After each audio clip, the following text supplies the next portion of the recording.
Tired of sending demos and getting nothing but radio silence? Today I'm revealing 8 reasons why you're not getting signed to the labels you dream about and how to fix each one of them.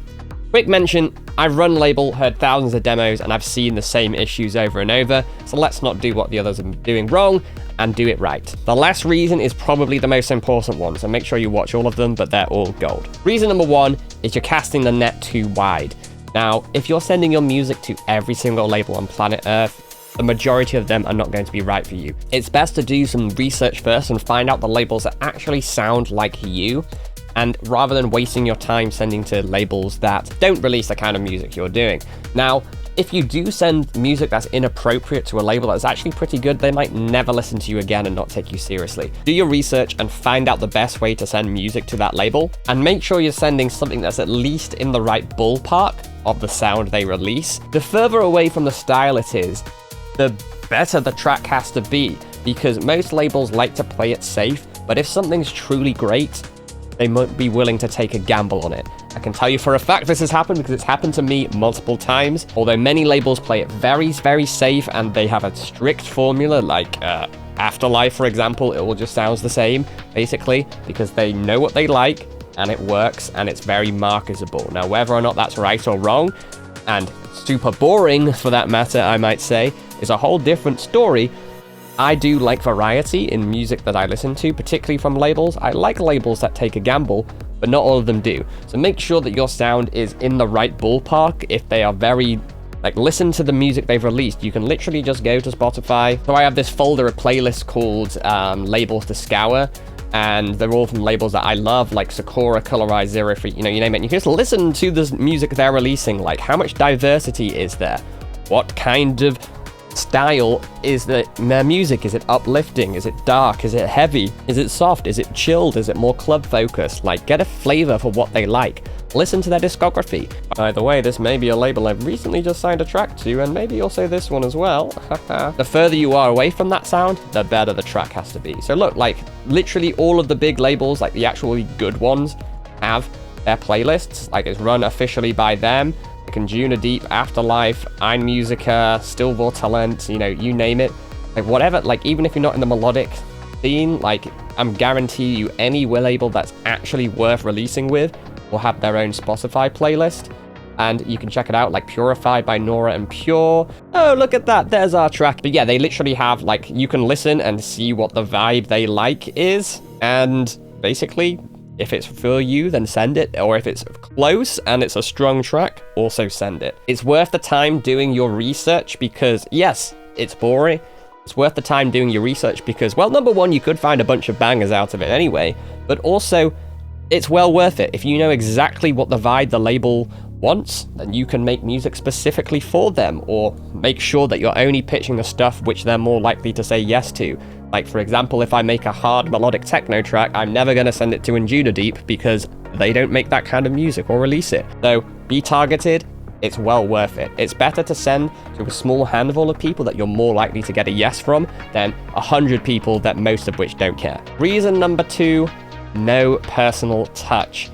Now, this one is a killer because if you're treating everybody as if they're the same, there is no real sense of personalization, and people send us messages and it's clear it's just a copy and paste job to everybody, and they don't really actually care with releasing with us. They're just looking for someone to basically take them to where they want to be, right? Just sending the same generic message to everyone with the same link for multiple labels and clearly has multiple plays because it's been sent to many people. You can literally see this on SoundCloud where, by the way, you should be sending the links. I'll show you more in a second. Even worse, a link to a track that's already been publicly released, right? Now, labels don't want anything that's been publicly out there, for sure, but if it's clear to them that you're not their first choice, then why should they bother releasing with you? The worst thing you can see as someone that runs a label is a track that's maybe 5 months old, has about 100 or 200 plays on it, or anything more than about 5 is bad, but ideally you want to be using a fresh link every time. Or I'll show you something cool in the next tip on how you can make it so it always looks like it's fresh. But not taking the time to research who the actual person is that is making the decision is going to cost you in the long run, because ideally you want to be personable to the other party, find some common ground, remember they're a person too, and if you're rude, nobody wants to work with you and they're just not going to take you seriously. But also you can get messages where like, oh my god, this is the best track ever and you definitely should sign it. By sending it like inappropriate messages, by sending messages like that, you're setting yourself up for failure, because unless the track is truly revolutionary, which I can tell you for a fact most of them aren't when you get those messages, they're very average or mediocre, you're setting yourself up for such high expectations, right? In one of the later tips, I'm going to tell you exactly what I would say to come across as a nice person that somebody wants to respond to and somebody wants to work with. Now, reason number 3, doing the basics wrong. Now, this is so obvious, but somehow people manage to screw it up so hard, right? Now, here is some screenshots of real labels websites, the reputable labels websites. One of them is my own. This one here, this is the Elevation one. And it literally says how to send music to them. So this one here, very reputable label. We only accept private links from SoundCloud shared exclusively with us. So again, these people are saying, don't send us stuff which has loads of plays. It's got to be a private link. Downloads enabled, no less than 2 songs, plus links to your socials, right?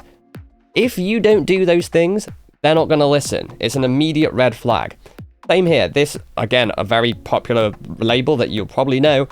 We do not accept download links with capture codes, only streaming or direct links. Please listen to our releases before sending anything. Give us a bit of your background. If you prefer to send a CD, send it to our office address. And for us, please submit your demo via private SoundCloud link with downloads enabled. You're probably seeing this a lot. Downloads enabled with your contact information and socials. If you can't give us this information as we've asked it for you, how do you think we're going to go about liaising contract information, which is legally binding?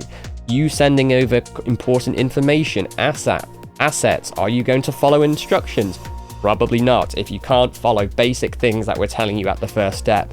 So yeah, your music might be good, but if you can't literally read and do what they say, immediate red flag, people aren't going to listen to your demos. And anyone that doesn't follow these steps, I don't listen to the demos. I don't care. If you don't take the time to do what we ask, why should we do what you ask? It's crazy how dumb people are, but because you're watching my channel, you guys aren't dumb. You're investing in your education. You're here to learn. The people that really aren't dumb, press that subscribe button, because you don't want to miss any of the goodies we're giving out on this channel every week. Now, what you should do is send a private SoundCloud link. So create a SoundCloud account. You don't need a paid one. I'll run you through it right now. This is really easy. Upload a track. I'm just going to upload a random demo. This Untitled 3. It doesn't really matter. Call it a name. So, like, it would be me, Marksman. Absolute banger. Original mix. Then you fill out all this information. You don't necessarily need to put the genres or anything like that, but make sure it's private. Then go to advanced details. Now, this is absolute gold. Go to permissions. Enable direct downloads, take off comments, show track comments off, and show track insights, which means that they won't be able to see how many plays it has on the link. So you could, in theory, use the same link to send to many other people, because you won't be able to see the stats. Case in point. So here's the track. Now, if I were to open it, by the way, this is also important. Make sure you don't just copy the link here, copy it down here, because it's a private link. You can't see this web page. If you go to incognito mode, look how long this link is. So I'm sent to this part here. I can press play. I'm listening. I'm downloading. But if I refresh it, there are still no plays on the track. Very important, because we included this setting in the permissions. Display stats, we turn that off, right? So that's a little way you can get around. But yeah, try send a fresh link that doesn't look like it's months old. So yeah, follow simple instructions and don't be a moron, basically. You guys are better than this. Reason number 4, relying on outdated methods that just don't work.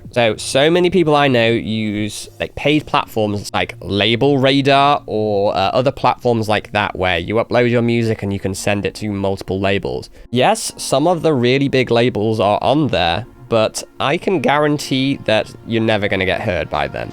Because, case in point, When I started my label 2 years ago, of which we've had 3 Beatport #1s, by the way, I should say, and a million streams, but on day one, I signed up to Label Radar. Within 24 hours, I already had 50 demos, and most of them were complete garbage and were totally not the right vibe. I spent all this time setting up my profile, right? So, think about that from the label's perspective.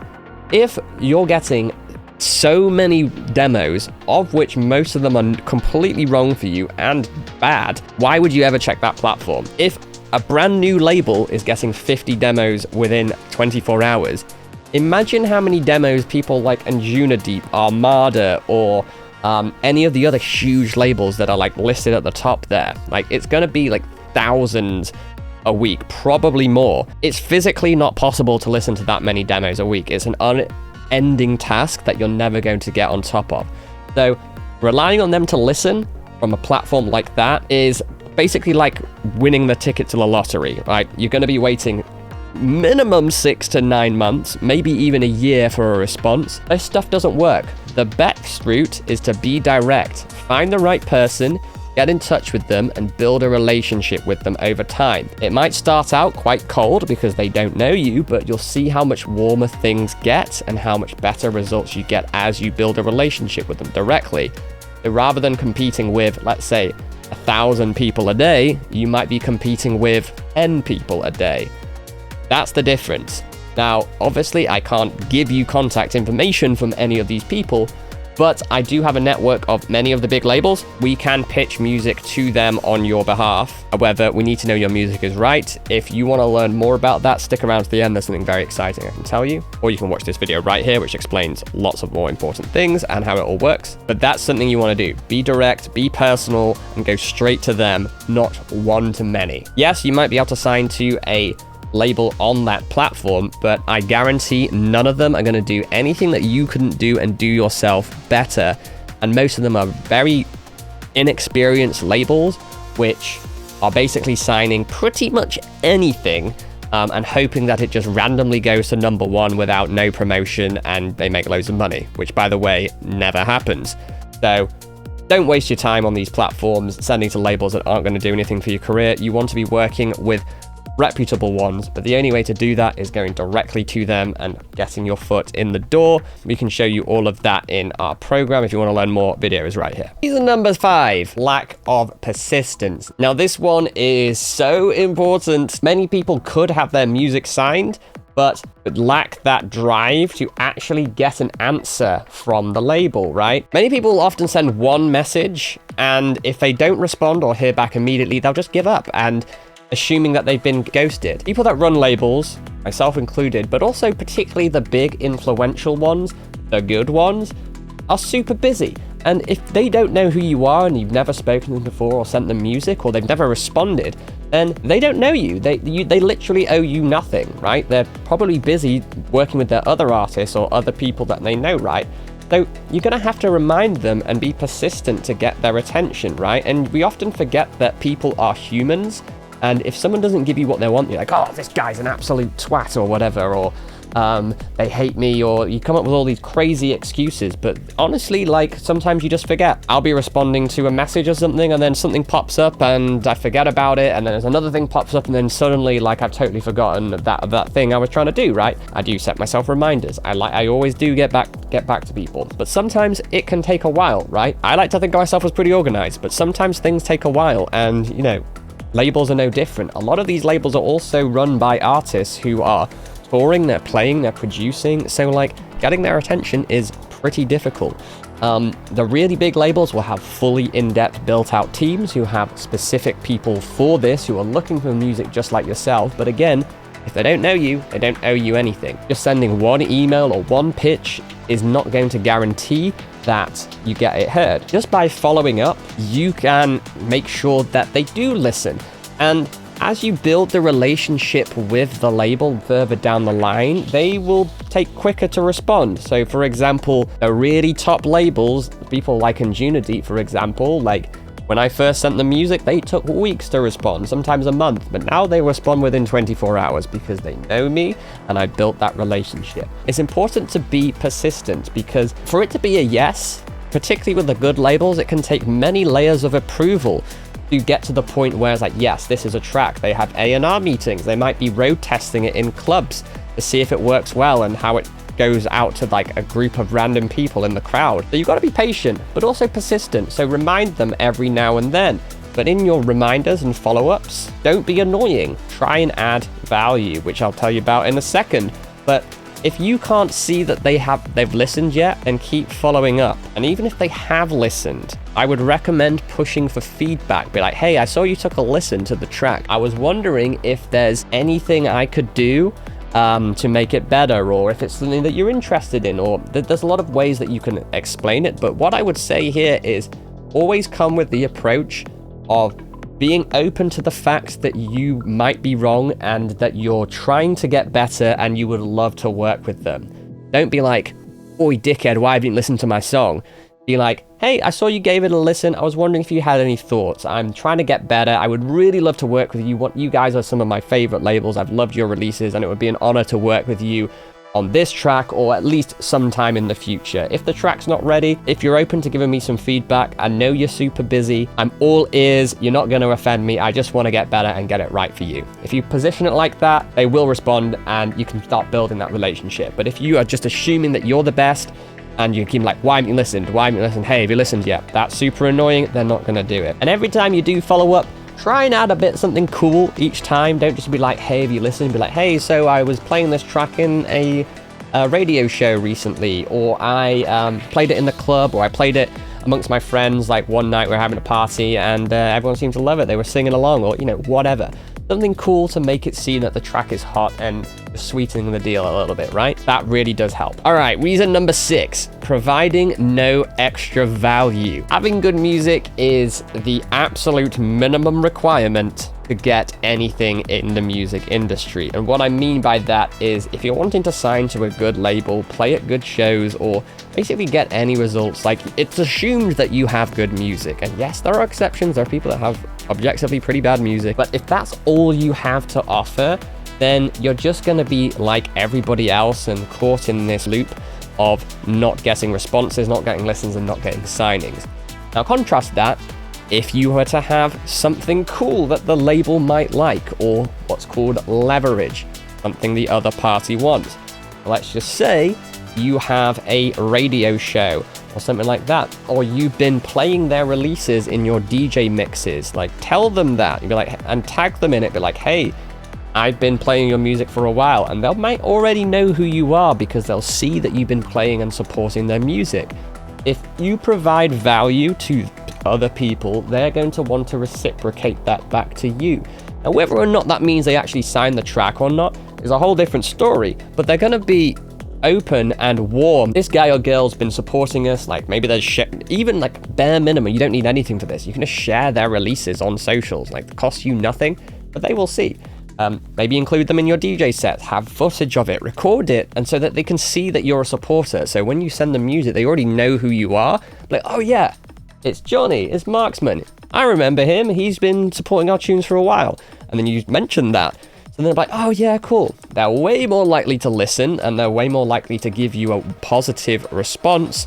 Can't guarantee a signing, but at least a warm response. And things as well, like, you know, having a big email list, having a radio show, having like regular gigs, a big fan base that you can push the music to. This is going to help sweeten the deal. So if your tracks are kind of maybe, it will go from being maybe no to maybe yes. But ultimately, having good music is the most important part.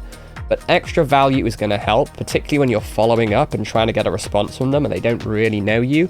That's going to help.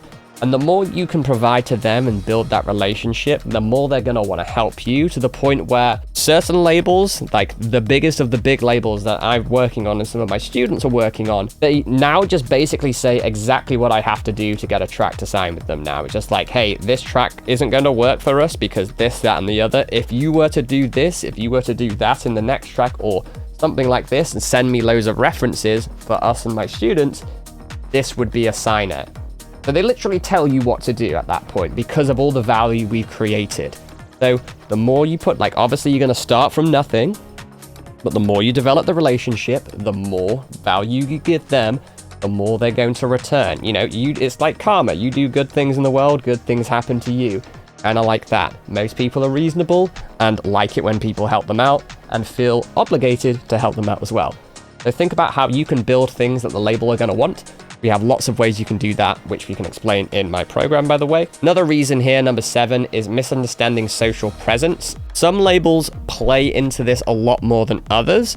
For example, a label like Deep actually don't really care that much. They want to see that, yes, you are a real person, but some of the people that release on them, they have like a couple of thousand followers, that's it. And sure, that they can help them to grow, but you contrast that with someone else like Afterlife or something, you need a solid fan base before you would even consider working with a label like that. Now, whether this is right or wrong, a whole different story, but obviously your music has to be good. But think about it this way. A label signing is a business decision. If the label, the other party, is thinking, are we going to have to do everything to get this to be a success? Grow this artist, invest in them, invest in this release to really push it out. Or does someone already have a established fan base that we can use as well on top of our investments to make them doubly effective or even triply effective because they have such a large presence? That's a no-brainer. Contrast this with the point of, let's just say you and I, we have the exact same track, but you have 10 followers, I have 100,000 followers. It's the exact same track. Who do you think they're going to sign? Obviously me, because I have a proven fan base. Now, yes, followers are not technically fans. This is a whole different thing, and this is why judging just on followers is a dumb decision, and it's more than that. But we have the exact same track. They won't take you seriously. Now, contrast that with if your track was amazing and mine was somewhat passable and okay, but we have the same number of followers as before. They're still always going to pick me over you every single time, because I've got a proven following, a proven fan base, whereas you, with 10 followers, you're unknown, they're going to have to do all the work. And I have literally seen this in an A&R session, a live session, where I'm not going to say the label nor the person, but the person that listening to the demos, the person that runs the label, was listening to everybody's music and then also flicking through their socials at the same time while listening to the music. Now, there was one particular producer that they were listening to their track and looking at their socials and being saying like, oh my god, you played here, you played there, flicking through all of their socials while listening to the track. Not to be a hater, but objectively the track was probably average at best. It was maybe the weakest of all of them that had been submitted that day. And he chose to sign that one on the spot because of this person's social presence. Now, when the track actually came out, yeah, it flopped because the track wasn't actually that good. So making decisions based purely on this, I think, is stupid. It should be about equality and a meritocracy, but I have seen this literally happen live in front of my very eyes. So it does happen, and yeah, that was a dumb decision because the track flopped, but at the end of the day, that's what they got that signing. They can use that as leverage and what have you. Now, particularly if you have nothing else to offer, like in reason 6, social presence is going to be a critical defining point, right? If you don't have a large presence, and even worse, you don't have any value or leverage, then a lot of decisions are made on this. Now, also another thing is it clear that you've bought fake followers? Never ever do that. There was someone that sent us music that had clearly bought followers. They had about 800,000 followers. They were all fake, because if someone's got that many followers, they're essentially a global celebrity. Never heard of this person ever before in my life. And was their music good? No. It sounded like someone that had definitely bought followers. Don't never do that. If you're thinking about it, trust me, you can see it within 2 seconds if someone's real or not. So never do that. And finally, probably the most important reason, and probably also the most triggering reason for you if you made it this far, is your music might just not be that good enough. Obviously, it goes without saying that if you're not getting signed to labels, they're listening, they're not responding, or they're just saying, cool track, but not for us. It's probably not the previous reasons. All of the previous reasons are contributing factors, but as I've alluded to, fundamentally, your music needs to be good. Now, if your music isn't good enough, the writings are going to be on the wall, right? Are people listening to it? Like, that's one thing. So all of the previous reasons will get you to the stage of getting listened to. So you can fix that. But what are the responses like? Do they say, cool, but not for us? Are they short and to the point? Or are they more genuine, just like, yeah, this is a really nice track, but the vibe isn't quite right for us, and they give you some nice feedback. That might mean it is good, and you can always push back and be like, hey, look, is this a stylistic thing, or is this a technical thing? I'm always wanting to improve and work with you. But often the writing is on the wall. If you're finding no one is responding to you, even after multiple follow-ups, it might be because your music's not that good enough.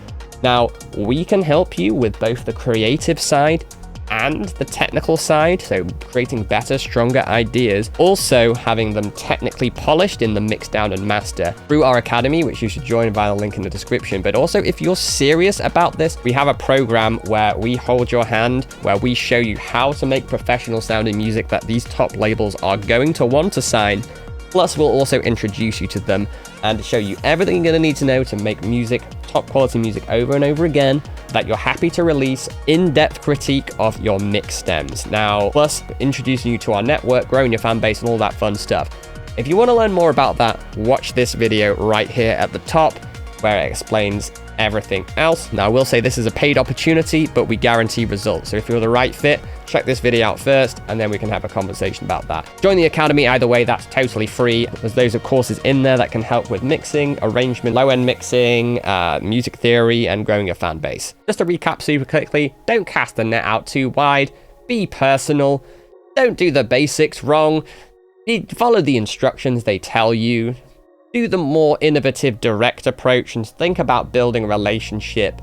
Be persistent, but not annoying, and always provide value, and start thinking about growing your fan base and always improving with every track to track. If you've learned something, do hit that subscribe and share in the comments which point resonated with you the most or triggered you the most, whatever you prefer. Sound it off in the comments. Join my school community for more tips, feedback calls, and training to help you sign to your dream labels. Link is in the description. And in the next video up here, I'm going to show you how to go full-time as an artist. I'll show you how to take these steps even further. See you in the next one.